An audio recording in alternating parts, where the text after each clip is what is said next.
I'm, of course, thrilled to be here today for a very, very, very special reason.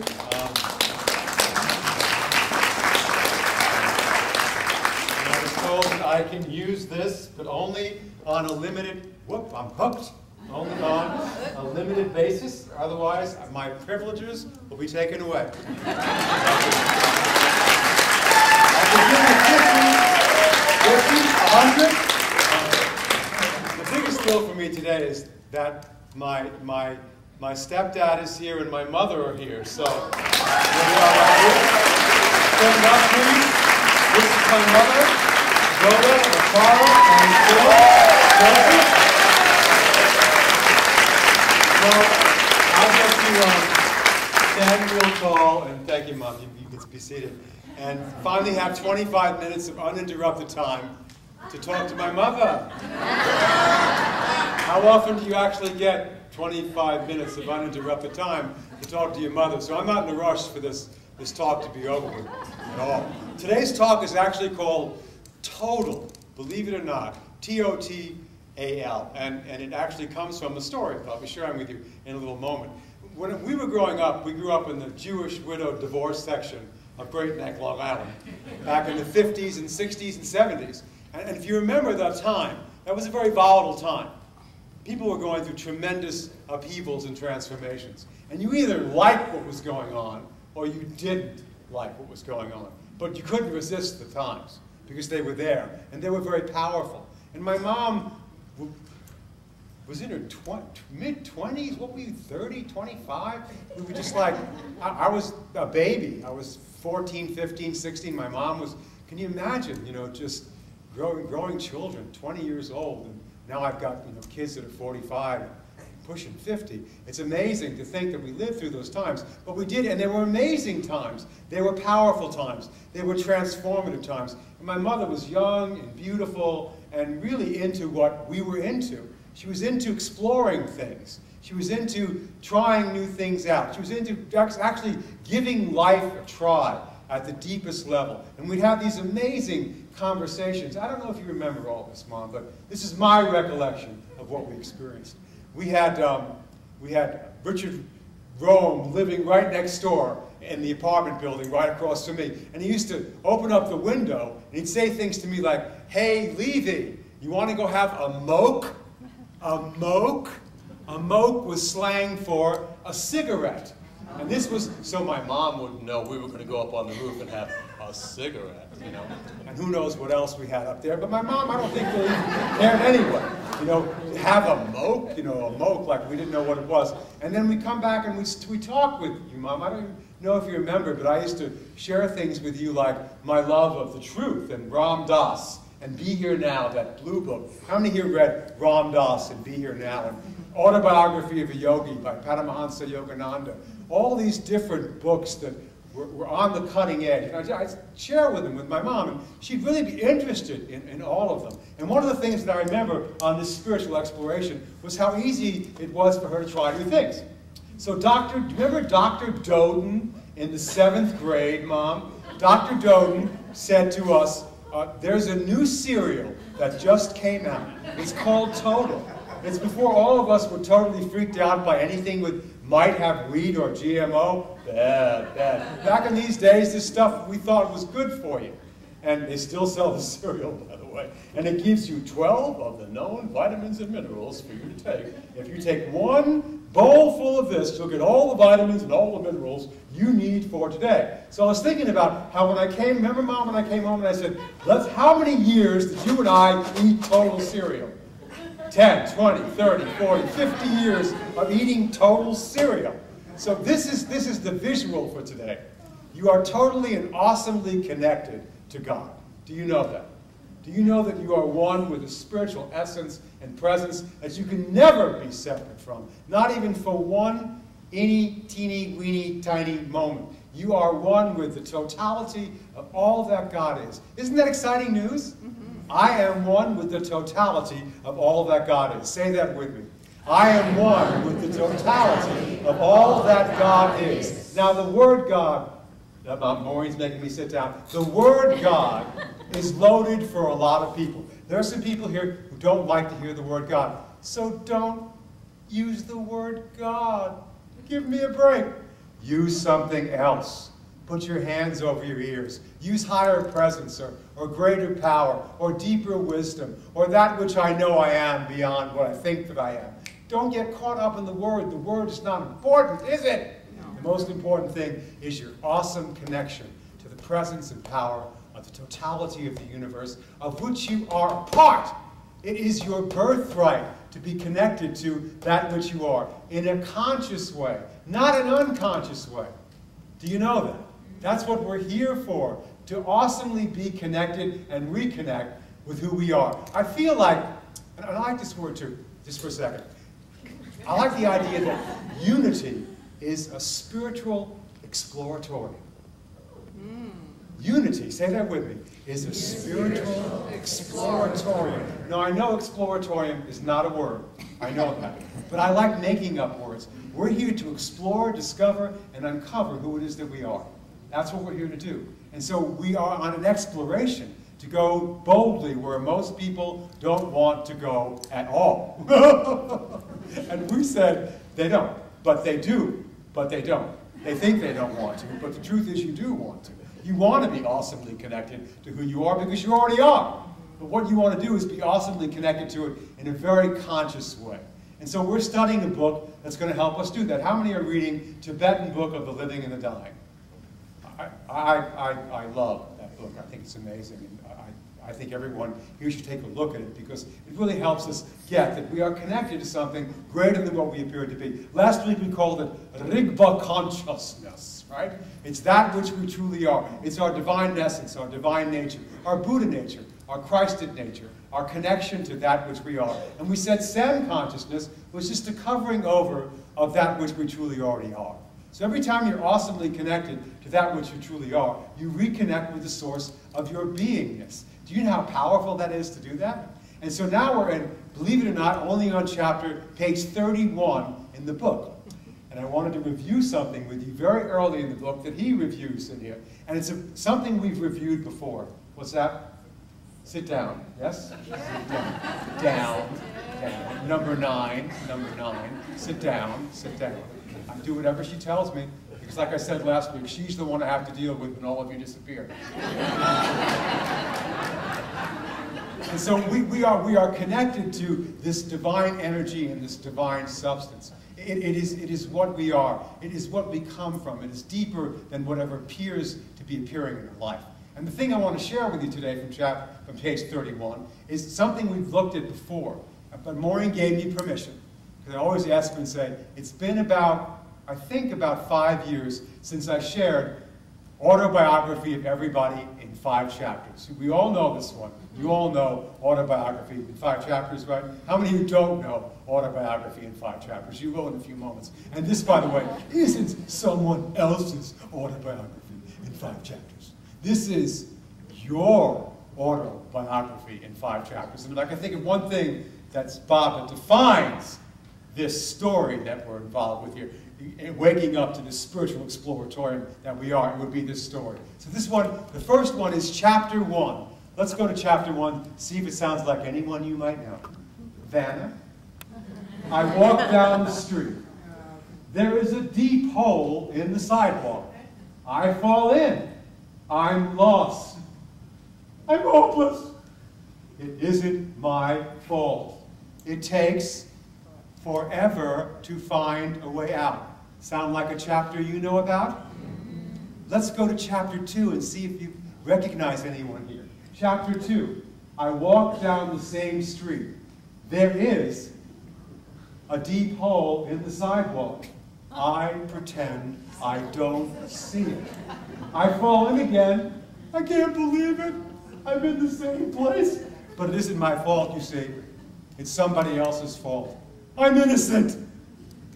How did I ever get here with this? What is going on? Did I attract this to myself? This is circumstances beyond, way beyond my control. How did I get the cancer?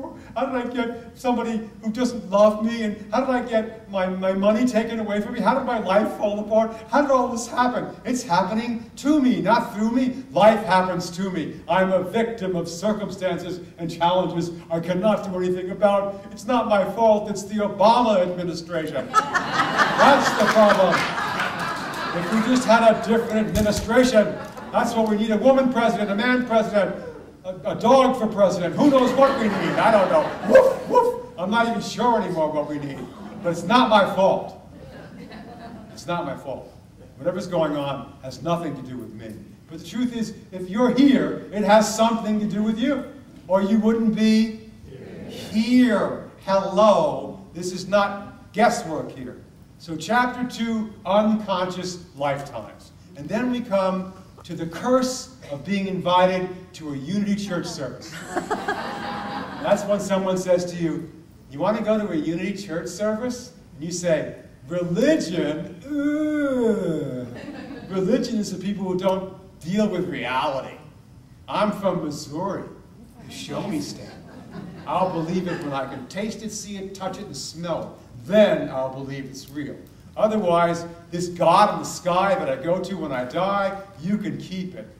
We're not talking about that kind of relationship, are we at all? We're talking about a whole different relationship. And it begins with knowing this very important point, number 3. I walk down the same street. There is a deep hole in the sidewalk. I still fall in. Why? Because it's a habit. My eyes, however, are open. Now I see glimpses of truth thou hast for me. No one knew this song at the first service. Place in my hand the wonderful key. No one in the whole first service of 80 people knew that song. My eyes are open. Now I see. It is my fault, which means I'm in this thing called my life. And then what do then? You get out immediately. And you know how big that is? To get out of the hole immediately? Most people don't know that they're in one. This helps us get out. And then we finally enter into number 4. I walk down the same street. There is a deep hole in the sidewalk.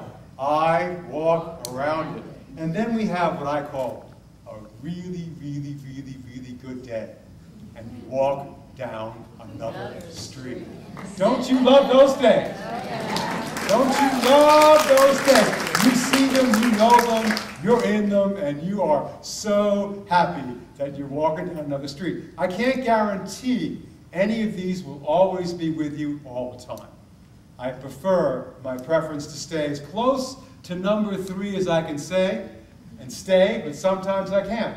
Some days are just, it's their fault. It's everybody else's reason for the season. This has nothing to do with me. I have nothing to do with this. But then you walk down the street one day, and a man comes up to you, and the man who comes up to you is not particularly a man in a physical body. It's a spiritual being that says, you are in this life.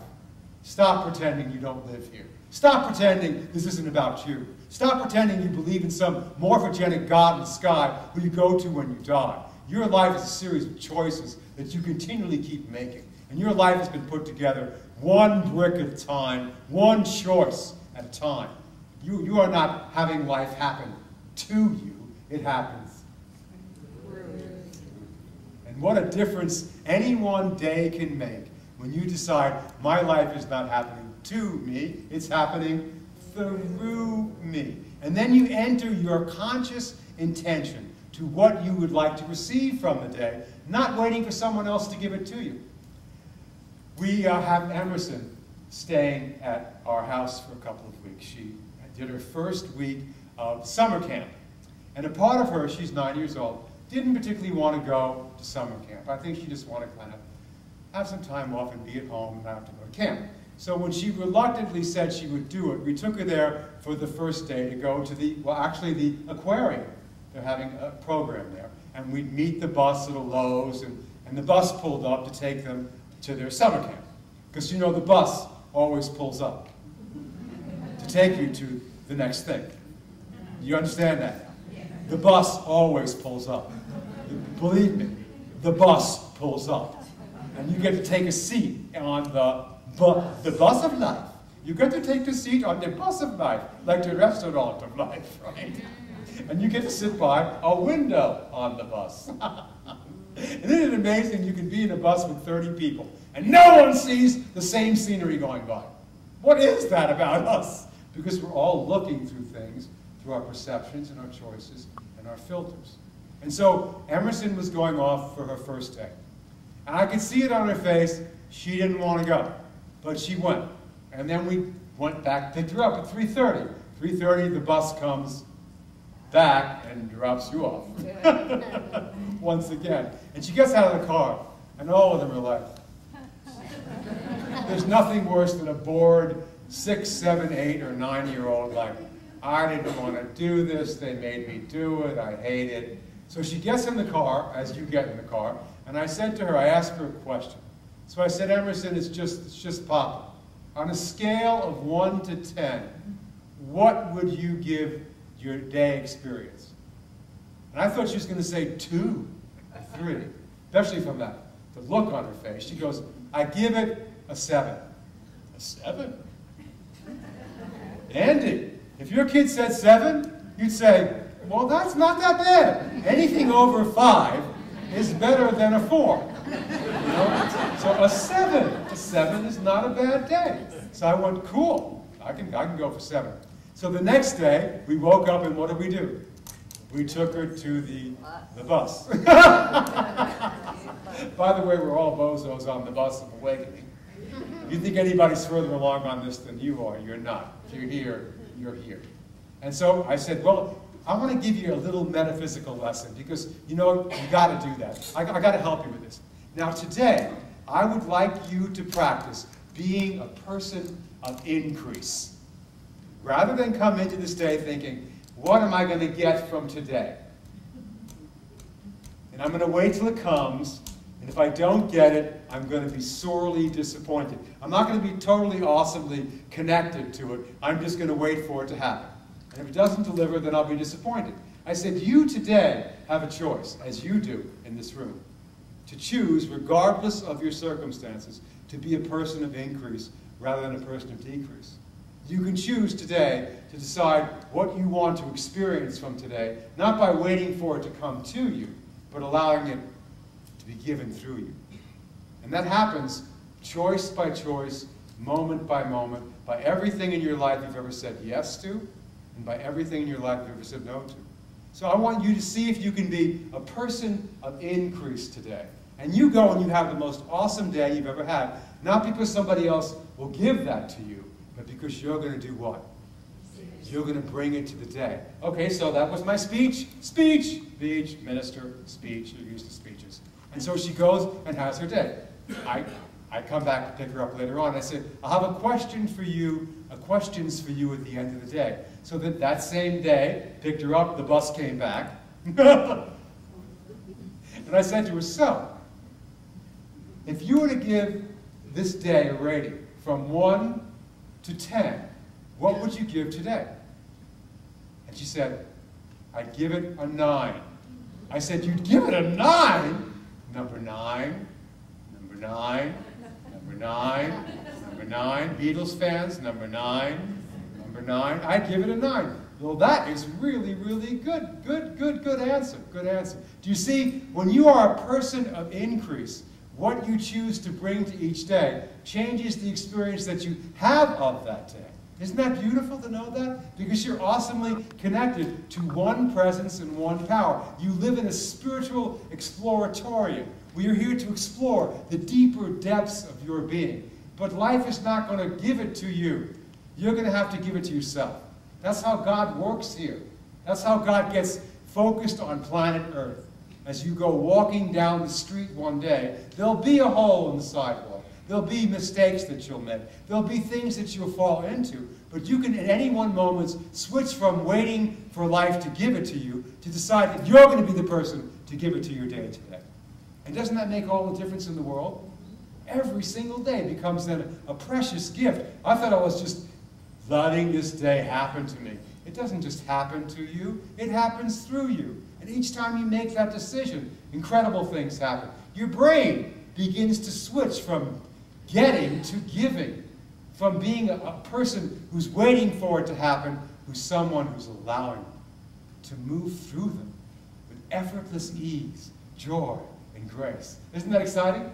To know that you have that kind of awesome choice built into your day. You don't need to wait for someone else to show up for it. You get to be the one that, Bob, shows up for it by making more conscious choices. And you do it every day in every single way. You ask to show up for your life and be a totally awesome, awake person. That's what we're here to do. So, now we're at the third day. And this third day now is a big day. I didn't go pick her up on the third day. Maureen did. But as soon as she got in the car, she says to Maureen, "Where's Papa? Where's Papa? Where's Papa?" She wanted to tell me something. So I wasn't there. I was doing my talk or something. It was Thursday. I forget what day it was. And she came running into my office and she goes, "Papa, Papa, I'm ready for the question." Now, do you get this now? I'm ready for the question. I want you to ask me that. I want you to ask me that question. Okay?